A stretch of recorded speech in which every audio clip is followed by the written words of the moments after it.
Welcome to অগ্রগতি Anjana's kitchen and blog. নমস্কার, অগ্রগতি অঞ্জনার কিচেন অ্যান্ড ব্লগে সবাইকে জানাই স্বাগত। আজকে চিংড়ি মাছ দিয়ে ঝিঙে আলু দিয়ে একটি খুব অল্প সময়ে অল্প তেল মশলার একটি রেসিপি নিয়ে চলে আসলাম। এর জন্য আমি 300 গ্রাম চিংড়ি মাছ নিয়েছিলাম আর বেশ কিছু ঝিঙে নিয়েছিলাম। ঝিঙেগুলোকে কেটে নিয়েছিলাম, চিংড়ি মাছগুলোকে ছাড়িয়ে পরিষ্কার করে নিয়েছিলাম। আর নিয়েছিলাম একটি বড় সাইজের আলুটার খোসা ছাড়িয়ে এরকম ঝোলের মতন করে কেটে নিয়েছিলাম। মশলার জন্য একটা পেঁয়াজ, সামান্য একটুখানি আদা, 2টো টমেটো, কাঁচা লঙ্কা আর 10টা রসুনের কোয়া নিয়েছিলাম। আদা, পেঁয়াজ, টমেটো, রসুন, কাঁচা লঙ্কা, জিরের গুঁড়ো ও ধনের গুঁড়ো একসঙ্গে আমি গ্রাইন্ডারে পেস্ট করে নিয়েছিলাম। এবার গ্যাসের ওভেনে কড়াই বসিয়ে তেল দিয়েছিলাম সামান্য পরিমাণে। তেল গরম হয়ে যাওয়ার পর কেটে রাখা আলুগুলো আমি কড়াইয়ের তেলের মধ্যে দিয়ে এপিট ওপিট করে নেড়ে চেড়ে লাল লাল রং ধরলে ভেজে তুলে নিয়েছিলাম কড়াইয়ের থেকে। আলু ভাজা হয়ে যাওয়ার পর কড়াইয়ের তেলের মধ্যে আমি ছাড়িয়ে রাখা চিংড়ি মাছগুলোকে দিয়ে দিয়েছিলাম। ভাজার তেলের মধ্যে এবার আমি চিংড়ি মাছগুলোকে ছেড়ে দিলাম। নেড়ে ছেড়ে খানিকক্ষণ ভেজে নেওয়ার পর এর ভেতরে আমি 1 টিস্পুন হলুদ গুঁড়ো আর সামান্য পরিমাণে একটু লবণ ছড়িয়ে দিয়েছিলাম। ঝিঙে আলু ও চিংড়ি মাছের এই পাতলা ঝোলটি গরমের জন্য কিন্তু ভীষণ উপকারী আর স্বাস্থ্যের জন্য ভীষণ উপকারী একটি রেসিপি।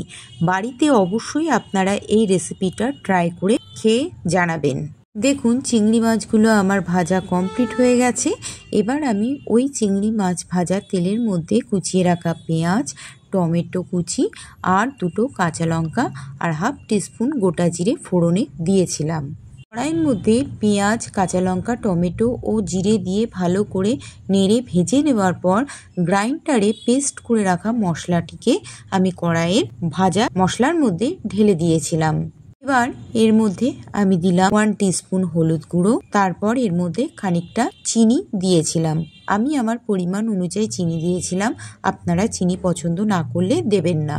এরপর আমি 1 টিস্পুন লবণ এর মধ্যে দিয়েছিলাম। সব শেষে কেটে রাখা ঝিঙেগুলো মশলার মধ্যে দিয়ে ভালো করে মিনিট 5 মতন কষিয়ে নিয়েছিলাম। মিনিট 5 পর কষিয়ে নেওয়ার পর আমি এর ভেতরে সামান্য পরিমাণে একটু কাশ্মীরি ঝালের গুঁড়ো দিয়েছিলাম, শুধুমাত্র কালারটুকুনি হওয়ার জন্য। সবকিছু দিয়ে কষিয়ে নেওয়ার পর এবার আমি ভেজে রাখা চিংড়ি মাছগুলোকে মশলার মধ্যে দিয়েছিলাম। কড়াইয়ের মশলার মধ্যে ভেজে রাখা চিংড়ি মাছগুলোকে দিয়ে ভালো করে মিনিট 5 কষিয়ে নেওয়ার পর এবার আমি কড়াইয়ের ভেতরে মশলা ধোয়া জলটিকে ঢেলে দিয়েছিলাম। মশলা ধোয়া জলটিকে ঢেলে দেওয়ার পর ভালো করে আমি মিশিয়ে নিয়ে একটি কড়াইতে ঢাকা দিয়ে দিয়েছিলাম।